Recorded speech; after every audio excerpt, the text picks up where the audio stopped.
അടുത്ത പരമോന്നത നേതാവാകാൻ ഇറാൻ തന്നോട് അനൌദ്യോഗികമായി ആവശ്യപ്പെട്ടെന്ന വിചിത്ര അവകാശവാദവുമായി US president Donald Trump. Washington DC-യിൽ നടന്ന ഒരു ചടങ്ങിലായിരുന്നു ട്രംപിന്റെ അസാധാരണമായ വെളിപ്പെടുത്തൽ. ഇറാൻ മുന്നോട്ട് വെച്ച ഈ ആവശ്യം താൻ നിരസിക്കുകയായിരുന്നുവെന്നും ട്രംപ് പറഞ്ഞു. ഇറാന്റെ ഭരണ നേതൃത്വത്തിലുണ്ടായ വിടവ് നികത്താനായാണ് അവർ തന്നെ സമീപിച്ചതെന്നാണ് ട്രംപിന്റെ അവകാശവാദം.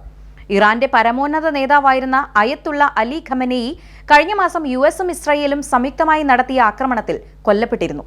ഇതോടെ ഇറാനിൽ വലിയൊരു ഭരണശൂന്യത നിലനിൽക്കുന്നുണ്ട്. അദ്ദേഹത്തിന്റെ മകൻ മുജ്തബ ഖമനേയിയെ പിന്നീട് പിൻഗാമിയായി തിരഞ്ഞെടുത്തുവെങ്കിലും യുദ്ധം ആരംഭിച്ച ശേഷം അദ്ദേഹം പൊതുവിടങ്ങളിൽ പ്രത്യക്ഷപ്പെട്ടിട്ടില്ല. അദ്ദേഹം ആക്രമണങ്ങളിൽ പരിക്കേറ്റ് ചികിത്സയിലാണെന്ന് റിപ്പോർട്ടുകളുണ്ടായിരുന്നു. ഇതിനിടയിലാണ് ഇറാന്റെ ക്ഷണത്തെക്കുറിച്ചുള്ള ട്രംപിന്റെ വാദം. അതേസമയം ഇറാനിലെ യുദ്ധം ലക്ഷ്യത്തിനടുത്തെത്തിയെന്നും സമാധാന ചർച്ച നടക്കുന്നുവെന്ന് സമ്മതിക്കാൻ ഇറാൻ നേതാക്കൾക്ക് ഭയമാണെന്നും ട്രംപ് ചൂണ്ടിക്കാട്ടി. എന്നാൽ അമേരിക്കയുമായി യാതൊരു ചർച്ചയും നടക്കുന്നില്ലെന്ന് വ്യക്തമാക്കി ഇറാൻ ഇക്കാര്യം ഔദ്യോഗികമായി നിഷേധിച്ചു.